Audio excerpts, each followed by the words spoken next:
Front démocratique pour une élection inclusive, dont fait partie le Parti démocratique sénégalais, a introduit aujourd'hui devant la Chambre administrative de la Cour suprême un recours contre le décret portant convocation du corps électoral pour le 24 mars prochain. Les membres du Front dénoncent entre autres le temps court de la campagne électorale qui ne respecte pas selon eux le code électoral. Je vous propose de les écouter. Ce décret est contraire à la loi électorale. Or, tout le monde sait, même ceux qui n'ont pas fait l'école de droit savent que la loi est supérieure au décret. Le président convoque l'élection pour le 24 mars 2024, alors que la loi dit que la convocation du collège électoral se fait au moins 80 jours avant le jour du scrutin. Donc c'est une violation de cette disposition. Le code électoral dit également que la campagne du premier tour prend 3 semaines. Dans le décret, je crois que c'est 12 jours.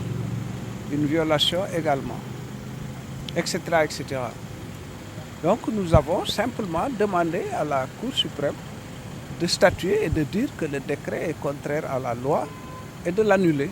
C'est la raison pour laquelle nous avons déposé ce recours. Alors, pensez-vous obtenir gain de cause par rapport à ce recours que vous avez déposé?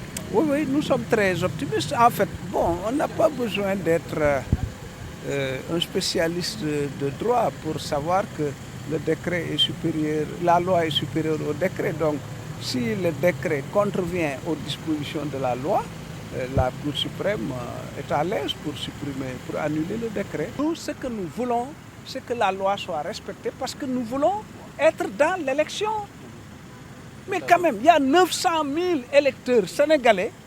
On leur a dit, vous avez votre numéro de carte d'électeur, mais vous ne pourrez pas voter parce que vous n'êtes pas dans le fichier électoral. Nous, ce n'est pas nos têtes, nos intérêts individuels mesquins qui nous guident. Non, non, non, non, non. Nous avons ici au moins 1 600 000 électeurs qui ont parrainé, qui nous ont parrainés, et les 900 000 dont on dit que vous avez le numéro de carte d'électeur, mais vous ne pourrez pas voter parce que vous n'êtes pas sur le fichier électoral. Ça, c'est 40% du collège électoral qui est concerné. Donc, croire que ce que nous faisons, voilà, non, c'est pas ça. Donc, ceux qui font la campagne, mais ce sont nos compagnons. On était ensemble du même bord pour combattre ce qui s'est passé. Bon, mais ils ont été désignés. On n'est pas fâchés contre le fait qu'ils soient désignés. Donc, ils font campagne. Où est le problème? Mais nous faisons aussi campagne